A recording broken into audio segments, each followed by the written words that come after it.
pertanyaan selanjutnya dari Widya. Assalamualaikum, boleh tidak kita berteman dengan yang namanya bencong atau waria?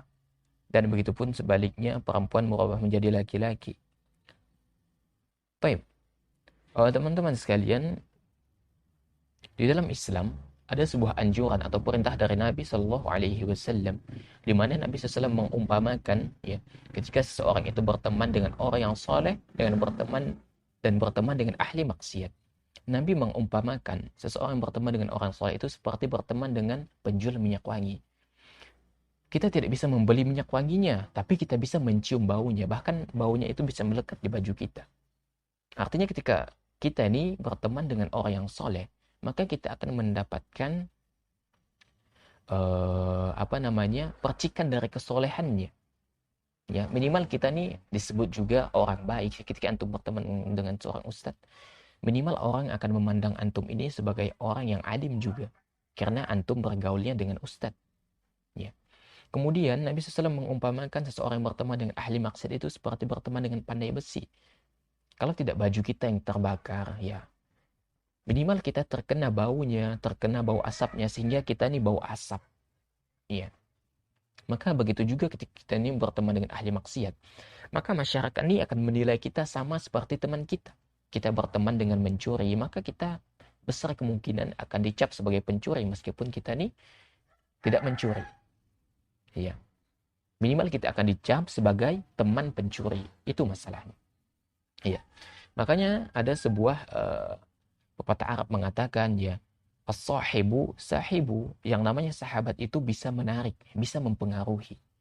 Ketika engkau berteman dengan orang yang baik, maka engkau akan terpengaruh dengan kebaikannya. Tapi ketika engkau ini berteman dengan ahli maksiat, maka engkau akan terpengaruh dengan maksiatnya. Minimal misalnya antum berteman dengan pencuri, minimal antum akan tahu, ya, trik-trik mencuri.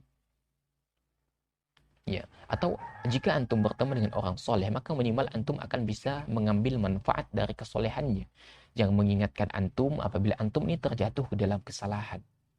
Ya, maka itu perbedaan antara antum berteman dengan orang yang soleh dan berteman dengan orang yang ahli maksiat. Kemudian ahli hikmah juga menuturkan, ya, seseorang itu bisa dinilai dengan siapa ia berteman. Artinya kalau kita ingin melihat kepribadian seseorang, maka kita bisa melihat dan menilai dari temannya. Ya.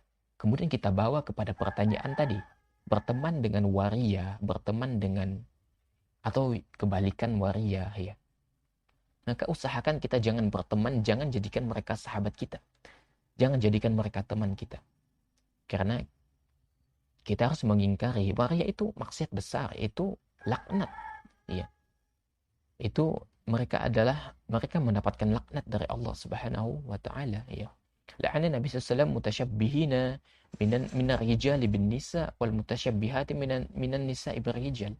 Mereka akan mendapatkan laknat, laki-laki yang menyerupai wanita atau wanita menyerupai laki-laki, mereka mendapatkan laknat. Ya. Maka kita jangan berteman dengan mereka, jangan mendekati, jangan menjadikan mereka sebagai teman dekat misalnya.